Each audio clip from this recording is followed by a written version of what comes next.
앞뒤 사람 인사하겠습니다. 만나서 반갑습니다. 축복합니다. 사랑합니다. 네, 늘 건강하시고 또 5월 가정의 달인데 특별히 가정에 하나님의 축복과 행복이 가득한 한 달 됐으면 좋겠습니다. 오늘은 마가복음 3장 13절에서 19절 말씀을 중심으로 해서 스승 되신 예수님에게서 배울 점, 그래서 멘토의 역할, 또 스승의 역할, 제자의 역할 등을 조금 폭넓게 이렇게 함께 살피면서 은혜를 나누겠습니다.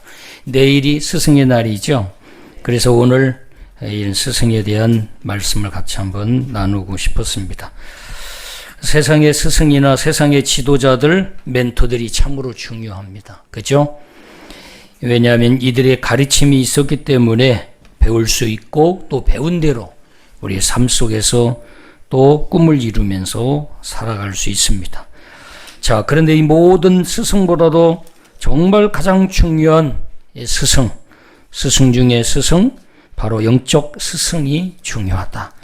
그 중에서도 먼저는 참 스승이신 우리 예수님이 가장 중요하고, 또 그리고 예수 안에서 무엇보다도 중요한 것이 하나님의 말씀을 가르쳐주는 사람들, 즉 영적인 스승들이 참 중요하다.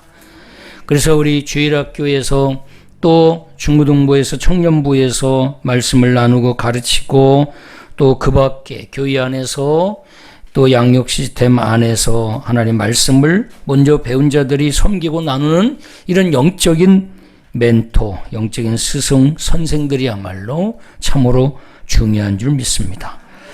그래서 성경에는 이렇게 소개하고 있어요. 현대인의 성경을 보면 쉽게 이렇게 이해하기 좋게 설명하고 있는데, 갈라디아서 6장 6절에 하나님의 말씀을 배우는 사람은 가르치는 사람과 온갖 좋은 것을 나누어 가지십시오. 이렇게 소개하고 있어요. 그래서 가르침을 받는 자는 가르치는 자와 모든 좋은 것을 함께 하라. 이렇게 우리 개역 개정 성경판은 소개하고 있어요. 나에게 말씀을 가르치는 자와 좋은 것이 있으면 함께 나누라는 거죠. 영적인 신앙의 교사 및 지도자, 이들에게 있어서 아주 중요한데, 이들의 역할이 뭐냐?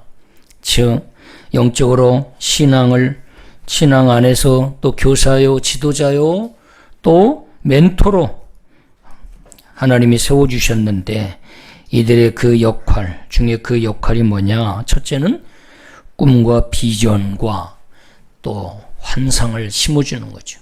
꿈, 비전, 그걸 심어주는 거예요. 꿈을 줘야죠.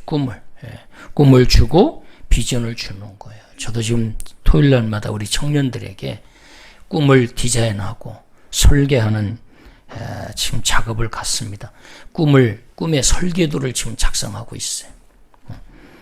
제가 안타까운 것은 뭐냐면, 이미 10대에는 꿈의 설계가 다 끝나야 돼. 꿈의 디자인이 끝나야 돼요. 그리고 꿈에 대한 개념을 정확하게 정리해야 돼요. 꿈이 뭐냐? 그런데 그런 꿈에 대한 개념이 전혀 가르침을 받은 적도 없고, 단순히 꿈은 직업이다라고 기성세대들이 세뇌시키고 심어놔서 꿈이 직업인 줄 알고 열심히 무언가 그 직업을 향해서 열심히 정보를 습득하고, 그리고 어떻게 하면 그 직업을 빨리 도달할 수 있을 것인가, 그런 방법들을, 기술, 테크닉을 찾기 위해서 분주합니다. 그리고 마침내 그 직업을 이루고 나서는 돈도 벌고 그러지만 그걸 어떻게 사용할 줄도 모르고, 그렇게 살다가 결국엔 나이 먹고 또 질병이 찾아오고 연수가 닿으면 그렇게 직업 속에 갇혀서 살다가 결국 인생을 마감합니다. 그래서 그런 개념들을 성경적 기독교 세계관 관점으로 우리 아이들이나 청소년이나 청년들에게 제가 열심히 가르치고 있어요. 그런데 참 무서운 건 뭐냐면, 부모들의 마인드가 바뀌지 않아서 부모에 의해서 학습된 대로 아이들이 그대로 살아가는 거죠. 그래서 아이들도 어디로 가야 될지 그리고 뭘 내가 정말로 공부해야 될지를 모르고 방황하며 살아가는 걸 볼 때 너무나 안타깝고, 아무리 제가 강대상에 설교를 하고 해도 그것이 부모들의 마인드를 변화시키지 못하는 것 때문에 때로는 제가 회의감이 느낄 때도 참 많아요. 그럼 결과가 말해주거든요. 시간이 흐르면서 자녀들이 그렇게 학습되어 자란 자녀들의 모습이 결과로 서서히 우리에게 결과로 보여주고 있는 거죠. 그래서 우리가 부모들이 우리가 흔히 농사 중에 가장 힘든 농사가 무슨 농사다? 자식 농사다. 여러분 어떻습니까? 자식 농사 지금 잘 짓고 있지요? 열심히 추수하고 따먹고 지금 재밌게 살지요? 한 달에 따복따복 월급 잘 갖다 주고 있죠? 네, 자기들이 다 써버려요? 그러면 투자 대비 그 사업 실패인데 내가 투자했으면 돌아오는 게 있어야 될 거 아니에요. 저도 마찬가지. 저도 30살이 다가오는 자녀들을 지금도 아무것도 투자를 어마어마하게 했는데 돌아오는 게 아무것도 없어요. 그래서 답은 빨리 쫓아내는 게 답이다. 더 이상 손해보기 전에. 그런데도 더 놀라운 건 끈질기게 붙어 있으니까. 얼마나 끈질겨요. 네. 그래도 감사하죠. 진짜 감사한지 모르겠어요. 자, 열심히 꿈과 비전을 심어야 돼. 두 번째는 성경적 꿈을 심어야 되는 거죠. 세상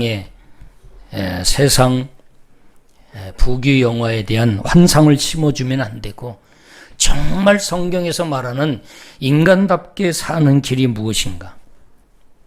피조물 인간이 어떻게 사는 것이 정말 저는 가치라는 단어를 참 좋아합니다. 적어도 목사가 어떤 일을 선택할 때, 어떤 일을 결정할 때 가치가 있냐? 의미가 있냐? 의미 없는 많은 일에 분주하게 쫓아다닌들, 그건 시간을 낭비하고 허황된 인생이죠. 가치도 없는 거에 분주하게 그냥 바쁘게 돌아다닌들, 그것은 인생을 낭비하고 허비할 수밖에 없어요. 그래서 저도 가치가 있느냐, 특히 목사로서, 성직자로서, 하나님의 사람으로서 내가 이 일을 선택하고, 내가 이 일을 관여하고, 이 일을 내가 하는 데 있어서 얼마나 의미가 있고 영적 가치가 있느냐를 항상 저는 따집니다. 영적으로 계산을 해봐요. 하나님께 영광이 되는지 안 되는지. 마음에 감동이 없으면 천하 없어도 저는 가급적 움직이지 않으려고 그러죠. 명분 없는 일은 함부로 손을 대면 안 된다는 거예요. 가치 없는 일에 괜히 결부돼서 자기 이름 내고 유명해지고 뭔가 수입이 많아지고, 그런 명분은 목사에게는 큰 의미가 없다.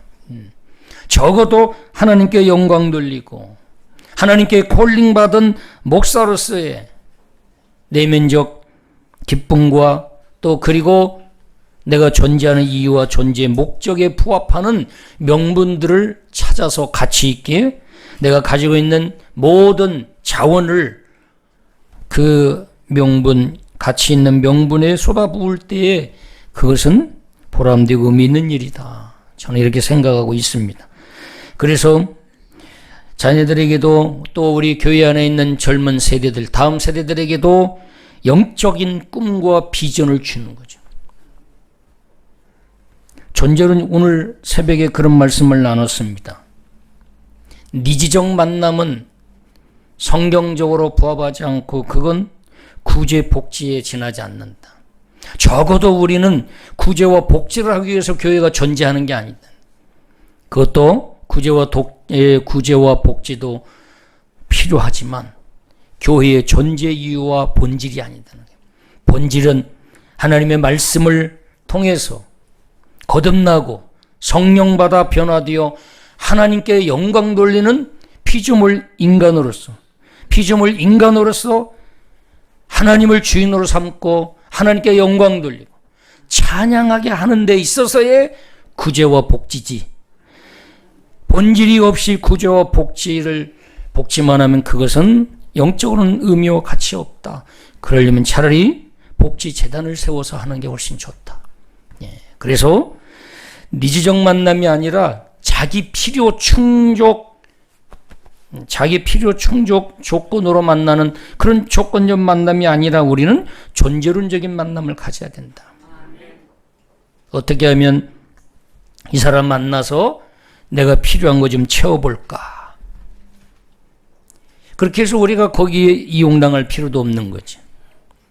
그러면 사회복지를 하면 좋고, 우리 교회의 존재 이유는 적어도 영적인 교제와 영적인 만남을 가져야 할 이유는 하나님의 사람으로 변화돼서 하나님을 주인 삼고 하나님께 찬양하고 영광 돌리는 것이 교회의 존재 이유입니다. 그러기 위해서 구제도 하고 복지도 하고 어려운 문제가 있다면 끌어안고 기도해주고 그리고 정말로 우리가 힘닿는 대로 섬기고 사랑하기도 하는 거죠. 근데 그런 걸 역으로 이용해서 자기의 니즈를 채우는 니즈적 만남은 결국에는 헤어지고 떠나고 분열된다. 내 필요가 채워져도 떠나야. 내 필요가 다 채워지면 더 이상 채워질 거 없고 나올 거 없으니까 떠나는 거야. 그리고 왜냐면 필요가 안 채워져도 떠나요. 실망해서. 그래서 또 다른 필요를 채우기 위해서 찾아다니는 거야. 그래서 우리 그리스도인들은 영적인 호구가 되면 안 된다. 자기가 가지고 있는 물질, 재능, 달란트를 의미 없이 명분 없이 그냥 나누고 섬기고 그러면 그것이 때로는 명분 없이 가치 없이 의미 없이 나누면 그것은 내가 그냥 사회복지하는 거다. 그러나 우리는 적어도 그리스도인으로서의 섬김, 나눔에는 분명한 영적인 가치, 영적인 본질적 차원에서의 섬김, 나눔, 사랑이 동반돼야 된다는 거죠. 그러기 위해서 우리가 사랑도 지혜가 필요합니다. 나눔도 지혜가 필요하고 섬김도 지혜가 필요합니다. 때로는 그냥 아무 조건 없이 그냥 사회복지 차원으로 섬기고 나눌 수도 있겠죠. 자, 그래서 두 번째는, 첫 번째는 꿈과 비전, 환상을 심어줘야 되고, 네, 그래서 우리는 이 소유를 채워주는 니즈적 만남을 가지면 안 되고, 그런 관계는 반드시 헤어지고, 모두 채워졌다가도 한 번 안 채워지면 거기서 불만이 폭발돼서 결국은 상처라고 하면서 원망을 하게 되고 불평을 하게 된다. 그래서 우리는 어떤 만남, 어떤 관계를 가져야 되냐? 존재론적인 만남을 가져야 된다. 각자가 하나님 앞에서 소중하고 각자가 예수 믿고 구원받아 하나님의 자녀된 자로서 십자가의 은혜를 경험하고 부활을 경험한 그 은혜로 소망을 가지고 서로 존중하고 부족하면 서로 축복해주고 기도해주고 때로는 밥도 사주면서 함께 존재론적인 만남 안에는 물질을 초월해버립니다. 이자 받고 돈 꿔주는 존재가 아니에요. 어려우면 1,000만 원을 줘도 거기는 가치 있는 만남이 될 수 있습니다. 존재론적인 만남은 물질을 초월해버려요. 그런데 니즈적인 만남을 가지면 그렇게 섬기고도 찝찝하고 결국은 열매도 없는 그런 의미 없는 섬김이 돼버리고 마는 거죠. 그래서 그런 인간, 그런 사회를 살아가는 데 있어서 중요한 역할을 하는 사람이 누구냐? 지도자라는 거예요. 선생이라는 거예요. 그런 사회적 경험과 본질적 그런 사회적 관계를 나아가서 인간관계를 또 하나님 관계를 맺어가는 데 있어서의 중요한 역할을 하는 게 영적인 교사 역할을 하는 영적인 멘토들이라는 거죠. 꿈과 비전을 심어주고, 둘째로는 복음을 통해서 구원의 확신과 행복하게 사는 삶이 무엇인지를 터득시켜주는 자가 바로 신앙 교사, 영적인 멘토다. 셋째로는 본을 보이는 자냐. 본을 보여야 되죠. 스승이 먼저 본을 보여야 되죠. 넷째로는 모든 진리의 말씀을 가르쳐주고, 말씀을 가르쳐주는 자. 다섯째는 주님의 마음, 심정을 가지고 사랑으로 따르는 멘티들을 돌보는 자들. 이들이 바로 신앙의 교사, 또 지도자, 영적인 스승, 멘토라고 할 수 있습니다. 오늘 본문 말씀을 이제 한번 보면서 좀 나눌게요. 오늘 본문 말씀은 예수님께서 아주 중요한 대사역을 하나님께 콜링받고 이 땅에 인간으로 오셨어요. 그 메시지는 뭐냐? 하나님의 나라를 소개하라 이 말이야. 하나님의 나라를 소개하라. 하나님의 나라가 가까웠으니 회개하고 주 예수를 믿어라. 그래서 그 메시지를 전해서 인류 구원이라고 하는 큰 목적, 존재의 목적을 가지고 예수님이 이 땅에 오셨어요. 그런데 그 사역을 감당함에 있어서 맨 처음 하신 일이 뭐냐면 제자들을 세우는 일이에요. 이 일을 함께 감당할 수 있는 자를 선택해서 세우는 일이에요. 그것이 오늘 본문에 소개되고 있습니다.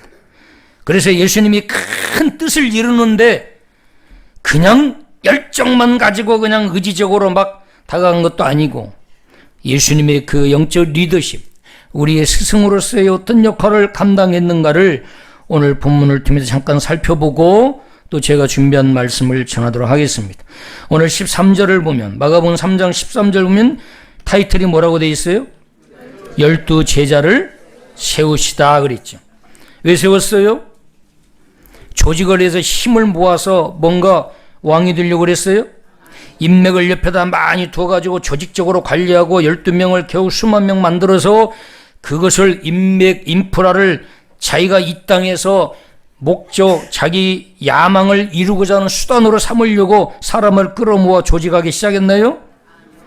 예수님의 12 제자를 세우고 그렇게 끌어모아서 모은 이유가 뭐예요? 하나님의 나라를 이 땅에 이루고 세우고 펼치는 거예요. 그래서 예수 그리스도의 그 참된 복음을 하나님의 나라를 세우기 위해서는 많이 복음을 전해야 돼. 전하면 듣고 믿고 따르는 자들이 많아져서 결국은 이 땅에서도 하나님의 나라가 세워지기 때문에. 그래서 그걸 누구와 함께 하겠냐? 이 12명과 함께 하겠다. 저도 목표를 하고 보니까 어떤 분하고 같이 할까? 많은 분들과 함께 있으면 좋겠다. 그래서 같이 정말로 서로가 불편함이 없이 모든 허물도 다 이해해주고 실수해도 괜찮아요. 실수 작은 거 하나 가지고 그냥 죄송합니다. 깐족 그거 가지고 막 뒤에서 불평하고 원망하고 험담하고 그게 아니라 용서하고 이해하고 그럴 수 있어. 저 모습이 내 모습이야. 나도 영적으로 어릴 때는 그랬어 하면서 이해하고 수용하면서 정말 중요한 이 본질을 놓치지 않고 같이 기도하고 지혜를 모아서 아름답게 교회 공동체를 세워서 결국에는 하나님의 나라에 부합하는 그런 영적 공동체가 우리 영광교회가 되었으면 하는 게 저의 작은 바람입니다. 오늘 13절 보면 예수님이 또 산에 오르사 그래. 산에 오르셨습니다. 산에 오르셔서 무슨 일을 하셨냐? 자기가 원하는 자들을 뭐 했어요? 부르셨습니다. 왜 부르셨어요? 하나님의 나라를 세워가기 위해서, 복음을 전하게 하기 위해서 세웠어요. 근데 아무나 세웠을까요? 어중이 떠중이 세웠을까요? 그럼 적어도 예배는 아무나 와도 좋쓰지만 예수님이 마음속에 둔 대사명을 이루는 데는 아무나 선택하지 않았어요. 진짜 자기와 함께 하나님의 나라를 세우고 그 복음을 증거해서 하나님 마음을 시원하게 해드릴 그런 하나님의 뜻, 콜링을 감당함에 있어서는 아무나 부르지 않았어요. 엄청나게 많은 사람이 예수님을 따랐지만 엄청난 영향력을 끼치고 있었지만 아무나 부르지 않았다. 어떤 자를 불렀어요? 자기가 원하는 자들을 불렀다. 원하는 자가 있었다는 거예요. 기준이 있었다는 거죠. 적어도 이 일을 함께 감당할 자에 대한 자격, 원칙이 있었다는 거예요. 기준이 있었다는 거예요. 나는 이런 자들과 함께 하나님의 나라를 세워갈 거야. 나는 이런 자들을 통해서 함께 공유하면서 하나님의 나라를, 비전을 공유하고 함께 하나님의 나라를 세워갈 거야 라고 하는 나름대로 하나님 마음속에 자기와 함께 하려고 하는 동역자들에 대한 기준이 서 있었다는 거죠. 그들을 불렀어요. 불렀더니 어떤 역사가 일어났느냐? 그들이 나왔어요. 예수님이 불렀더니 듣고 나왔어요. 불렀는데도 거역하고 예수님의 권위를 무시하고 귀를 막고 따르지 않고 아무리 설득하고 이해하고 나와 함께 이런 일을 감당하자. 이것이 우리의 존재 목적이다. 피조물 인간으로서 하나님이 우리를 이 땅에 태어나게 하셨는데 우리가 이 땅에 사는 날 동안 적어도 나와 당신들이 해야 할 일은 이겁니다. 나와 함께 해주지 않겠습니까? 그랬을 때 아멘하고 예수님께 따라 나온 자들이 있었다는 거예요. 그런데 안 나오는 사람들도 있었겠지요. 이거 나는 관심 없어요. 뭐 그랬을 거예요. 그런데 따라 나오는 사람이 있었는데 몇 명이냐? 14절 보니까 이에 몇 명을 세웠어요. 두 번째 12를 세웠죠. 예수님이 그 큰 사역을 감당하는 데 있어도 두 번째로 12명을 딱 세웠어요. 세 번째 세운 그들과 이제 어떻게 했느냐? 이는 자기와 함께 있게 하시고 함께 하기 시작했어요. 여러분 함께 하면 공부하지 않아도 배웁니다. 자꾸 만나고 자꾸 대화하고 듣고 밥도 같이 먹고 시간만 나면 함께 대화하고 함께 놀러도 가고 함께 교제도 하고 그러면 배워요. 여러분이 정말 훌륭한 인생의 스승이 있다 하면은 붙여주세요. 같이 먹고 놀고 같이 다니라고 붙여주면요. 그대로 배웁니다. 공부하고 연구해서 배우는 게 아니라 많은 시간을 함께 하면은 그대로 배워요. 목소리까지 같아진대요. 예, 목소리까지. 이러므로 몇 시합니까? 막 이렇게 하도 함께 하니까. 예, 그런데 또 그렇게 해도 부흥이 그렇게 놀랍게 되더라고. 그래서 나도 한때 저렇게 해볼까. 막. 저렇게 하면 사람이 모이나 막. 근데 나는 안 되더라고. 왜냐하면 목사님은 원래 경상도 분이시고 태어날 때부터 그렇게 했고 나는 이쪽에 태어났으니까 아무리 해도 나는 근디 이런 게 자꾸 나오고 안 돼. 근계 어떻게 하겠다는 거예요. 뭐 이렇게 나오면 근계가 나오는데 어떻게 이러므로가 나와야 되는데 근계 뭐 이렇게 하면 안 되잖아. 나는 근본 어릴 때부터 달라요. 환경이 다르고 어릴 때부터 나는 이쪽에서 자랐기 때문에 자연스럽게 그냥 배웠어요. 근계를 내가 연구해가지고 배웠겠어요? 근계가 뭐 연구하고 배웠겠어요? 이러므로가 목사님이 연구해가지고 배웠겠어요? 이러므로 이것을 연결어를 이러므로 쓰면 굉장히 임팩트 있고 사람들이 확 집중이 되니까 언어학적으로 굉장히 좋다. 중간중간에 집어넣어서 설교해야지. 뭐 이렇게 해서 했겠어요, 주 목사님이. 어릴 때부터 그냥 거기서 듣고 그냥 배운 거예요. 그것이 설교 중에도 막 툭툭 튀어나오시는 거지. 예. 함께 있게 하시고 그랬어요. 함께 해서 뭐 했겠어요? 예수님이 그 큰 뜻을 품고 딱 원하는 자를 불렀어요. 그리고 딱 세웠어요. 야, 너희들과 같이 함께 하겠다. 동의하냐? 예. 저는 예수님을 스승으로 삼고 열심히 배우겠습니다. 때로는 제가 실수하고 잘못해도 따끔하게 혼내주십시오. 내가 다 맡겠습니다. 무릎 꿇겠습니다. 내가 끝까지 잘 견디고 정말로 그 큰 뜻을 이루는데 나도 일조하겠습니다. 저를 제자로 받아주십시오. 그래, 고맙다. 오케이. 그렇게 하고 나머지는 뭐 맨날 여행만 다녔어요. 뭐 했겠어요? 예수님의 그 뜻을 시간만 나면 나눈 거예요. 시간만 되면 나눴어요. 입만 열면 예수님은 입만 열면 하나님의 나라가 소개되는 거예요. 입만 열면 하나님의 나라가 소개돼요. 입만 열면 이 땅이 어떻게 거룩한 나라가 되는지가 나가는 거예요. 그러니까 연구하고 배워서 된 것이 아니라 예수님과 계속 함께하고 자기와 함께 있게 하시고 함께 하니까 배우는 거예요. 엄청나게 많은 걸 배워요. 예수님과 함께 할 때 모든 게 다 메시지고 모든 게 다 방법이에요. 방법. 많은 걸 배웠어요. 그리고 어떻게 했냐? 14절 보면 보냈습니다. 보냈어. 근데 보냈는데 목적이 뭐냐? 돈 열심히 벌고 부자 되라고 보냈어요? 예수님은 제자들에게 뭐 하라고 보냈어요? 전도하라고 보냈어요.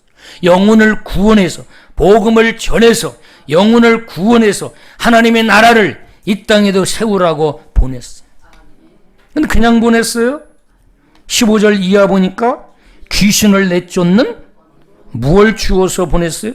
권능을 주어서 보냈어요. 영적 싸움 앞에서 벌벌벌 떨어가지고, 제가 오늘 지난 금요 기도 때 이야기했죠. 마지막에는 무슨 싸움이다? 네, 영적 싸움. 네. 내가 그 영적 싸움이라고 그랬니? 멘탈 싸움이다 그랬어. 마지막에는 멘탈 싸움이에요. 올림픽 금메달리스트가 4년 동안 열심히 준비하고 배우고 해가지고 마지막 딱 결전 순간에, 예를 들어 피겨스케이팅 김연아 선수 같으면 그 올림픽 4년 동안 얼마나 준비를 해요. 그런데 멘탈이 약해. 예를 들어서 초조하게 달달달 떠는 거예요. 막 긴장하고 떨고 막 청중들이 쳐다보고 세계의 막 카메라들이 막 큰 보고 그 중계되고, 그런 막 중압감 때문에 심력이 약해가지고 발발 떨고, 그래가지고 이게 지금 트리플 딱 돌아서 세 바퀴 돌아가지고 착 착지해야 되는데 다리가 떨고 그래가지고 4년 동안 죽어라 연습할 때는 떨지 않고 잘했다가 멘탈이 약해가지고 마지막 담대하게 그냥 까짓것 하나님께 맡기고 한번 돌아보지, 그냥 기도하면서 돌았더니 5바퀴 돌았어. 그래서 세계 신기록이 나오는 거야. 근데 멘탈이 약해가지고 결정적인 순간에 무서워서 목소리도 기어들어가고 어깨도 처지고, 둘이 다 파파파. 그러면 4년 동안 그렇게 준비한 것이 딱 1분, 그 2분 안에 그냥 딱 무산돼 버리는 거죠. 영적인 멘탈이 강해야 돼. 강하고, 너는 강하고 담대하라. 여호수아에게. 사도행전 1장, 여호수아 1장 8절 9절 이하부터. 우리가 이 땅에서 많은 영적인 전쟁을 치러 나가야 되는데, 우리가 여호와 하나님이 우리와 함께 하심을 믿고 강하고 담대한 믿음을 가지고 하나님이 나와 함께 하시고 하나님 나를 사랑하시고 축복하신다. 두려운 하나님이 아니라 사랑의 하나님, 한 번도 나를 싫다고 버리지 아니하신, 여전히 나와 동행하시고 함께 하신 하나님, 그 사랑의 하나님을 의식하고 강하고 담대한 영적인 강한 멘탈을 가지고 우리가 이 세상을 저돌적으로 도전하면서 나가는 그런 제자들이 되어야 되겠죠. 그게 바로 믿음이에요. 믿음. 하나님을 믿는, 우리는 하나님을 믿는 믿음이 있고 나 자신을 믿어야 돼요. 나와 함께 하시는 하나님을 믿는 믿음과 동시에 하나님이 나를 축복하시고 반드시 나를 사랑해서 반드시 하나님이 나를 통해서 영광 받으실 선택받은 주의 자녀다 라고 하는 확신을 가지고 나를 신뢰하고 나를 믿어야 돼. 나를 믿어야 돼. 그래야 멘탈이 강해질 수 있는 거죠. 자, 그래서 권능을 주어서 쫙 예수님이 이제 보냈는데 몇 명을 보냈냐? 12명 세워서 보냈죠. 16절. 쭉 12명이 소개되고 마지막에도 딱 19절 보면 또 가룟 유다니 하면서 이 가룟 유다를 정확하게 가룟 유다는 어떤 사람이었는가를 딱 소개하고 끝나요. 어떤 소개를? 가룟 유다니 이는 예수를 판자더라. 배신자라는 말이죠. 배신자라는 말이. 이 말은 뭐냐면 원래 예수님을 만날 때, 예수님이 콜링했을 때도 이제는 예수님을 자기 인생 성공의 수단으로, 자기 욕구, 니즈를 채우는 수단으로서의 첫 만남 관계를 형성해 갔다는 거예요. 그리고 도중에도 그게 바뀌지 않았다는 거예요. 마지막까지 바뀌지 않았다는 거예요. 그러니까 예수님을 늘 예수님하고 만날 때마다 예수님을 어떤 자로 본 거냐? 자기 성공적 수단으로서 예수님을 본 거죠. 그러니까 이중적이고 위선적이었던 거죠. 겉으로는 잘하는 척하고 그러면서 마지막에는 결국은 결정적인 순간에 은 30을 취하기 위해서 소유하기 위해서 예수님을 팔아 넘겨버립니다. 지금 이 시대는 참된 스승이 필요한 시대입니다. 보고 따라갈 스승이 없어요. 지도자가 없어요. 모델이 없다는 겁니다. 모델이 사라졌어요. 우리 자녀들이 보고 쫓아갈 모델이 사라졌어요. 교회도 마찬가지죠. 교회도 믿음의 선진들을 보고 쫓아가고 그들이 했던 그 신앙 고백을 나도 그대로 흉내내려고 하고 그렇게 해보려고 그러고 그런 영적인 모델이 필요해요. 그런 자들이 다 우리가 지금까지 신앙생활을 하면서 우리의 장로님들이 모델이 되어주셨고 주의 종들이 모델이 되어주셨고 저는 지금도 생각나요.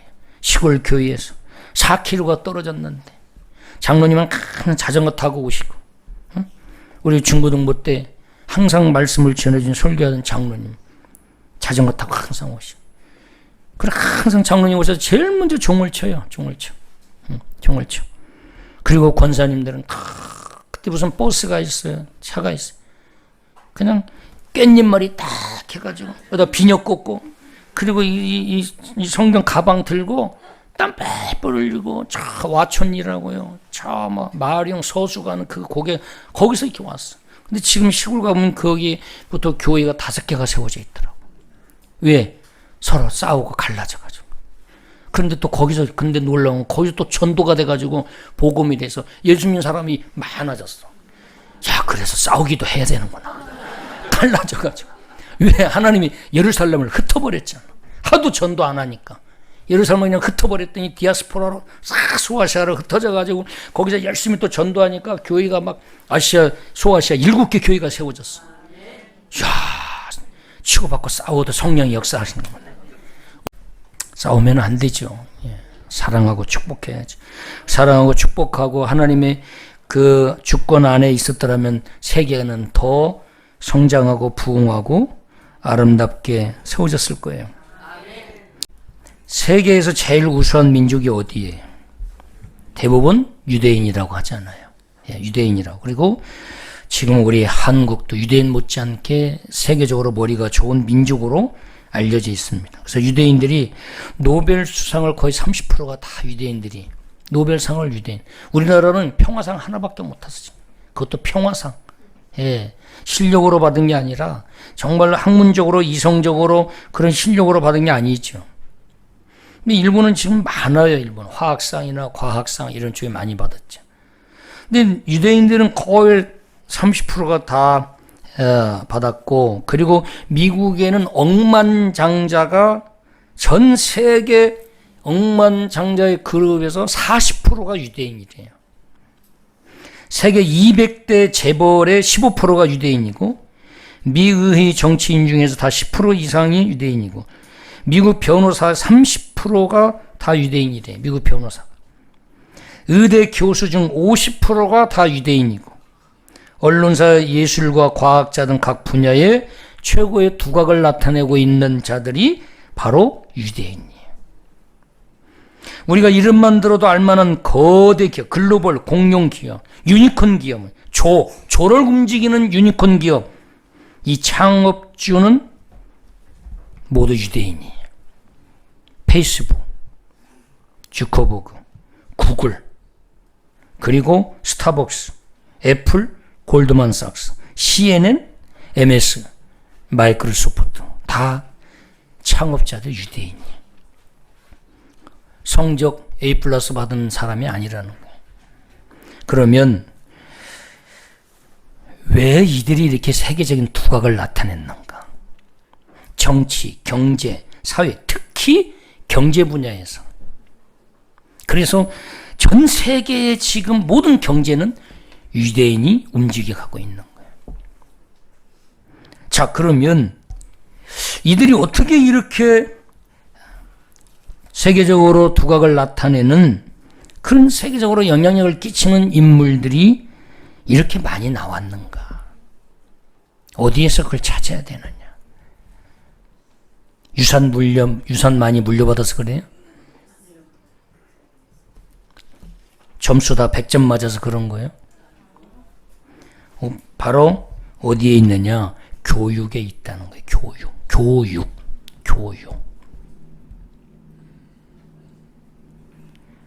가정에서 교육이 무너지면요, 자녀들을 기대할 수가 없어요.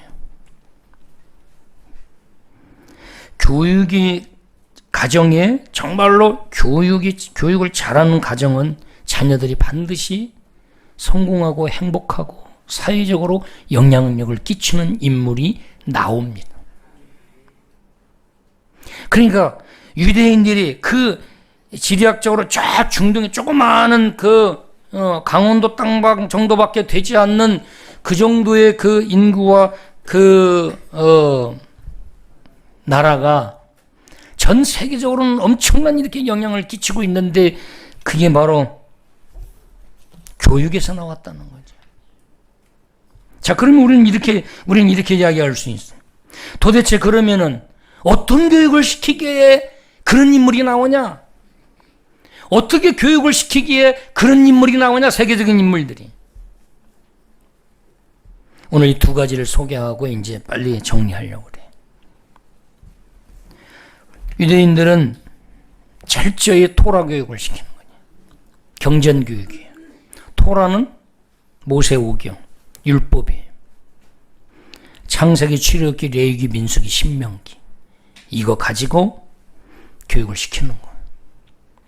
그들은 태어나면서부터 그걸 히브리 사고라, 히브리식 사고, 히브리식 의식이라는 거. 태어나면서부터 우리는 밖에 있는 예수님을 영접해서 그때부터 하나님의 자녀가 된다라고 하는 개념으로 영접을 시키지만 히브리인들은 밖에 있는 예수님을 내가 모셔서 영접하는 개념이 아니라 태어나면서부터 그들은 하나님의 자녀로 태어난다고 생각을 하는 거예요.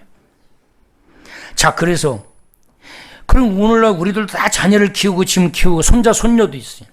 제가 지금 뭐라고 얘기하느냐면 아이들하고 밥 먹을 때 가정 예배 드릴 때랑 제발 빨리 좀 애를 낳아서 나한테 맡겨줘라. 내가 다 교육시켜줄게. 내가 세계적인 인물로 만들어줄게. 내가 그 유치원, 내가 어린이집 다 픽업시키고 내가 다 해서 하고, 이제는 제2의 내 교육은 내 이제 손자 손녀들을 통해서 내가 영광교회에서 꿈을 못 이룬 교육을 내가 시켜보려고 그래. 그랬더니 벌써 무슨 얘기가 나오냐? 그런 조건이 있다. 무조건 결혼하면 광진구로 다 광진구에 집을 얻어야 된다. 그랬더니 벌써부터 안 맡긴대. 안 맡긴다고 벌써 지금 노조가 형성이 돼가지고 가만히 보니까 애 잡기 생겼는 거야. 두 가지. 우리가 이 유대 교육에 있어서 도대체 그러면 이 유대인들이 어떻게 교육을 시키기에 이렇게 세계적인 과학, 경제, 정치 할 것 없이 이런 선한 영향력을 끼치고 있느냐? 두 가지, 우선 여러 가지가 있어요. 여러 가지 있는데, 인격 교육은 토라 교육을 통해서 인격 교육은 탈무드 가지고 시키는 거야. 지혜서인 탈무드 가지고 시켜요. 인격이나 지혜는 토라 경전을 가지고 얘를 시키는 거예요. 그래서 전통 유대인 학교는 오전에는 교과 공부를 안 합니다. 우리는 영교시부터 가가지고 국어, 영어, 수학, 과학 공부하는데 얘네들은 토라하고 미드라시, 경전 교육을 시켜요. 그걸 통해서 영적인 부분, 인격적인 부분을 오전 공부시키고 밥 먹고 오후부터 학교 교과 학습을 시작을 해요. 근데 교과 학습도 어떻게 하냐? 우리식처럼 암기 주입식이 아니에요. 자, 그러면 우리가 유대인들 그 교육이 절대고 전부다. 우리는 이렇게 생각하면 안 돼요. 그러나 배울 점은 있다. 우리나라 교육은 대부분 우리나라의 전통 교육 방식은 도제식이에요. 하늘, 전, 따지 무릎 꿇고 따라서 회초리 놓고 하면 그대로 소리를 통해서 배워요. 창법도 그대로 그 춘향전 그 긴 걸 먼저 선창하고 제자가 따라서 하는 거예요. 소리를 통해서 우리의 뇌에 기억이 되고 그걸 받아서 입으로 다시 따라하는 거예요. 그러면서 우리의 이 뉴런과 이 우리의 뇌세포 안에 이 해마 안에 다 저장이 되는 거예요. 그 소리를 통해 저장이 되고 정보가 우리의 뇌세포 안에 다 저장이 되는 거예요. 그러면서 그것을 다시 또 반복해서 주기 반복하고 여기서 오늘 이만큼 이었으면 여기서 다시 이만큼 하고 다시 처음부터 하늘천 땅지부터 또 이하고 오늘 조금 더 나가 하늘천 땅지부터 또 이만큼 또 나가고 하늘천 땅지부터 또 이만큼에 또 나가. 그러니까 결국에는 천자문을 다 외우는 거예요. 다 외우는 거예요. 쓰기 학습이 먼저가 아니라 경청 학습부터 시키는 거예요. 그리고 말하기부터 배우는 거예요. 듣기부터 하고 말하기부터 하고 제일 마지막에 뭐냐? 쓰기 학습부터 하는 거예요. 쓰기 학습. 자, 그런데 이것을 이렇게 교육하는데 이걸 어떻게 하냐? 하브르타 방식으로 교육을 하는 거예요. 이게 다 토론 방식. 토론 수업이에요. 토론 수업. 우리는 칠판에 선생님이 써주면 그거 다 받아 적고 그 다음에 시험 볼 때 다 외우게 만들자. 그런데 이 유대인들은 선생님이 다 써주고 뭐 받아 적어라 이게 아니에요. 그냥 무조건 토론이야. 하브르타라는 말이 하베라고 하는 하베르라고 하는 단어인데 이게 히브리어로 짝이라는 말이에요. 친구라는 동반자라는 뜻이야.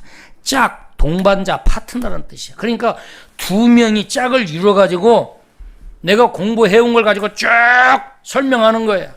그럼 친구가 설명하면서 듣다가 그거 아니야 하고 다시 질문을 하는 거야. 그럼 너는 왜 그렇게 생각했어? 질문하면 상대방이 근데 그래 나는 이래래 하고 자기가 논리적으로 쭉 설명을 하는 거야. 그럼 듣고서나 또 이야기하는 거야. 그래서 유대인의 도서관을 가보면요. 여러분 유튜브 가서 유튜브에서 꼭 찾아보세요. 난장판이야 난장판. 둘씩 대학교 도서관에 가보면 둘씩 짝 짜가지고요. 난장판이야. 와글와글 시끄러가지고 도서관인데 둘이 같이 계속 토론하는 거야. 근데 우리나라 도서관 가보세요. 우리나라 도서관 가면 어떻게 해요? 거기서 뭐 소리 한 번 냈다? 막 독수리눈으로 뭐 째려보잖아. 유대인 도서관은요, 유튜버 찾아보세요. 그냥 왁자지껄 그냥 막 토론하고. 유대인 교실은요, 한 시간이 모자랄 정도로 둘이 토론하는 거예요. 시끄러가지고. 선생님은 쫙 지켜보고 있는 거예요. 그리고 둘이 막 토론하는데 결론이 안 나. 그럼 그때 선생님한테 질문하는 거예요. 그럼 선생님이 양쪽을 쭉 듣고 선생님이 이제 쭉 이야기를 해주는 거예요. 그러면 질문을 하려면 내가 뭐 해야 돼요? 질문이 자기 수준이라고 제가 예전에 말씀드렸잖아요. 질문을 들어보면 그 사람의 수준을 알 수 있다. 성도가 목사에게 질문을 하면 그 성도의 성경적 수준이나 라이프 스타일, 세계관, 가치관을 이해할 수 있어요. 그럼 모르면 질문을 못 하는 거야. 그럼 모르면 토론할 수 있어요, 없어요? 못 해요. 그러니까 토론 수업은 그냥 지식을 습득해서 이해하는 건 기본이야. 그러니까 자기가 공부해서 쭉 전체를 암기해서 달달달 암기해가지고 있는 게 아니라 이해를 해서 토론을 하려면 이해를 해야 되는 거야. 내가 이 정보를 가지고 이해를 해야 돼. 그러니까 유대인들은 아이들이 어릴 때부터 토론 문화가 됐어. 그걸 가정에서도 하고. 근데 우리는 어떻게 하냐? 토론하다가 하면서 항상 싸움으로 끝나버리네. 에이씨, 뭐 알아보면 네 맘대로 해버려 하고서나 아빠는 담배 하나 물고 밖으로 그냥 나가버려. 엄마하고 진지하게 여보 오늘 커피 한잔 마시면 토론합시다. 우리 자녀 문제다. 학원을 이 학원 보내야 할지 저 학원 보내야 될지. 그러다가 결국에는 그냥 싸움이 돼버리잖아요. 왜? 대화법을 안 배워서. 토론을 할 줄 몰라서 그래. 그것도 인격적으로 다듬어지지 않았기 때문에 그냥 자기가 논리적으로 자기가 밀리면 성깔부터 나오잖아. 논리적으로 밀리면 자기가 그냥 그 감정을 다스릴 줄 모르니까 그냥 화부터 내고 그래서 싸움이 되고 상대방은 상처가 되는 거지. 논리를 싸워야 되는데 감정을 그냥 실어가지고 화를 내고 그럼 싸움이 되는 거지. 그래서 아이들을 제가 그렇게 아이들을 쭉 교육을 시켜서 토요일 날마다 불러서 교육을 그렇게 계속 했었는데, 애들이 이게 자기들이 몸에 안 배고, 그래서 또 뭐 아내들 또래 문화 속에서 지네들이 서로 말이야 힘들어하고 그래서 중단됐어요. 엄마들이 도와줘야 되는데. 그래도 나가라고 엄마들이, 그래도 목사님 우리 애들 맡길게요 보내야 되는데, 가만히 보니까 엄마들도 잘 됐다 반응이 없더라고. 그래서 나도 잘 됐다, 청년이나 데리고 하자. 청년들 데리고, 청년들만 데리고 하고 있어요. 이 하브르타 방식의 교육이 억만장자를 만들어낸 거죠. 그러니 사회에 가서 파트너들하고 자기가 어떤 비즈니스를 할 때 파트너들하고 딱 대화할 때 밀리겠어요? 자기가 지금 딱 정리해 놓은 자기가 이 프레임을 가지고 상대방을 설득해서 상대방을 이해시켜서 내 파트너로 만들어서 같이 함께해서 가치를 창출해내는 거죠. 이런 훈련들을 어릴 때부터 하는 거예요. 그럼 아이들 말 잘하겠어 못하겠어? 유대인들이요. 세계적인 스피커들이 나오는 거예요. 쭉 앞에 나와서 프레젠테이션 할 때 보세요. 그 CEO들. 옛날에 제가 스마트폰 애플사 누구죠? 지금 3, 4년 전에 돌아가셨죠. 스티브 잡스. 스티브 잡스 나와서 탁 청바지 끊어서 호주머니 한 손 넣고 딱 레이저 포인터 가지고 쫙 프레젠테이션 하는데, 야, 어떻게 저걸 외워서 하라고 하면 어떻게 하겠어요? 우리는요, 대통령부터 전부 다 A4 문화야. 왜? 말 실수하면 큰일 나니까. 근데 이 유대식 사고 하브르타 교육을 받는 사람은 토론이 겁이 없어요. 완전히 물 만난 그냥 고기처럼 자기가 생각하려는 대화에 자기가 말하려고 하는 이 프레임이 머릿속에 딱 있어서 서론에는 조커 딱 유머하면서 사람들이 깎아 웃고 마음을 딱 열고 그런 거 그냥 왔다 갔다 하면서 하는 거지. 그게 하루아침에 되는 게 아니라 어릴 때부터 그런 문화 속에서. 내년부터는 내가 아이들도 똑같은 성도다 생각하고 아이들도 똑같이 우리 이 예배에 다 참여시켜서 아이들의 순서 다 맡겨서 여기 올라와서 사위도 보게 하고 그렇게 하려고 그래요. 아이들의 리더십을 팍 끌어올려서 여기 올라서서 사위도 보고 대표기도도 해보고 그러면서 아이들이 그 리더십 스피치 성공하려면 말부터 잘하는 거 배워야 돼. 말을 잘해야 돼. 말을 많이 한다고 해서 중요한 게 아니라 정말로 논리적으로 이런 것들을 배워야 되는데 그것을 특히 교회 안에서 배워야 돼. 저는 모든 건 교회 안에서 배워야 된다고 주장하는 사람이에요. 비즈니스도 교회 안에서 배워야 되고 이성교제, 성도 다 교회 안에서 배워야 되고 모든 걸 교회 안에서 배워야 된다. 그것은 뭐냐? 곧 성경적으로, 성경신학적으로 배워야 된다는 거죠. 그래야 가치관 형성이 제대로 형성이 돼서 이 사회에 나가서 경쟁력 있는 인생을 살 수 있다는 거죠. 그래서 하브르타 방식으로 그렇게 교육을 시키는 거예요. 성적이 중요하지 않고 아이들이 정답을 못 썼어도 토론하고 답을 찾아나가는 방식이 정확하면 A뿔이에요. 답은 틀렸는데 답은 틀렸어요. 정답은 없는데. 그러니까 유대인 이 교육은 정답을 중요한 게 아니라 답을 찾아나가는 방법을 중요하게 얘기하는 거예요. 아니 물고기 잡으러 가죠. 오늘 그래서 선생님이 야 너 오늘 가서 붕어 좀 잡아와라. 열심히 잡아서 선생님이 가르쳐준 대로 그렇게 가가지고 어디 가서 하면 된다 그래가지고 자기가 막 했어. 자기 나름대로 그걸 하면서 또 터득해가지고 좀 더 깊은 데를 가고 했는데 메기만 20마리를 잡아왔네. 그러면 선생님이 우리는 너 붕어 안 잡아왔으니까 빵점 이렇게 할 수 있는데 유대인들은 어떻게 물어보는 어떻게 메기를 잡았냐. 선생님이 가르쳐주는 방식으로 갔는데 붕어가 없었습니다. 그런데 제가 또 생각하기에 그럼 메기는 어느 수온, 어느 이 물의 온도, 어느 정도의 위치, 그리고 깊이는 어느 정도 있는 걸 제가 또 연구해가 준비해가지고 그곳에 갔는데 붕어는 없고 그래서 메기를 이렇게 많이 잡아왔습니다. 그거 보고 A뿔 줘버리는 거예요. 네. 자, 제가 이제 한 가지만 더 드리고 이제 정리를 하겠습니다. 교육에 대한 건 제가 워낙 할 말이 많아서 또 한 가지는 하브르타 방식. 집에서도 그러면 지금 집에서 가정예배 드리고 있잖아요. 제가 여러 명이 저한테 너무 목사님 고맙습니다. 너무 이 가정예배와 쉐마 성경 공부 이걸 해줘서 너무 좋습니다 하면서 가정 분위기가 바뀌어졌다는 거예요. 그럼 너무 감사하다고 그래서 제가 여러분한테 감사 인사를 받았는데 가정에서 그렇게 하셔야 돼.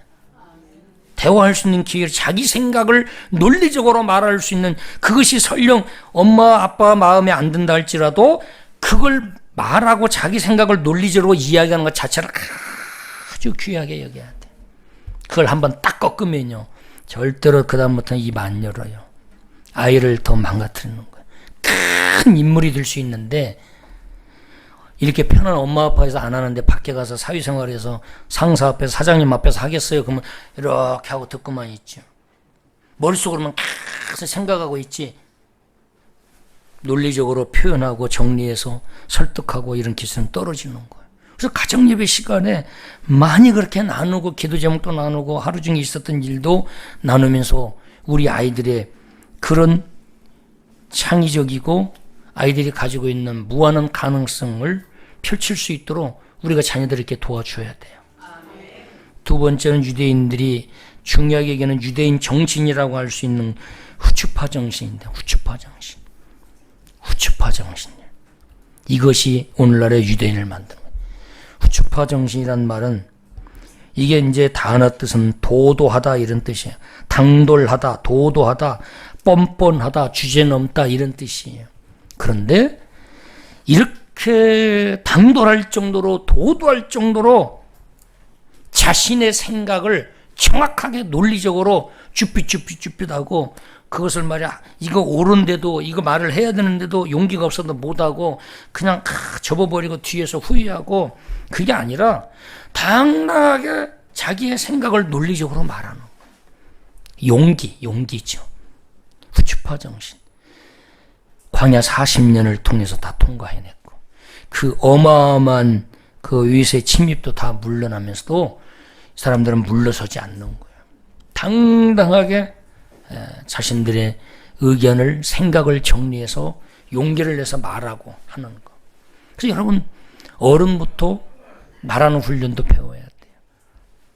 또박 우물우물하는 친구들이 있어. 내가 아이들 교육시키면서 우물우물하고 끝에가 말이 흐리고 그럼 상대방이 이 정확하게 들어야 되는데 상대방을 배려해서 정확하게 이야기를 해줘야 되는데 언어 전달이 정확하게 안 되니까 상대방이 그 사람하고 대화하려면 짜증이 나는 거예요.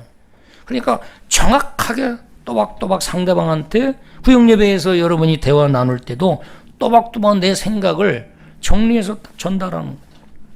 상대방이 이야기할 때는 유대인들은 상대방이 얘기하면 무조건 중간에 막 끊고 치고 들어오질 않아요. 끝까지 들어줘요. 그게 이제 훈련이 된 거예요. 끝까지 경청하는 거예요. 자기 생각하고 전혀 틀리더라도요. 중간에 딱 끼어들어가지고 막 틀렸어 이게 아니라 끝까지 들어주는 거예요.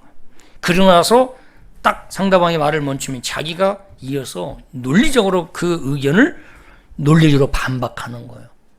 그 이유는 이래.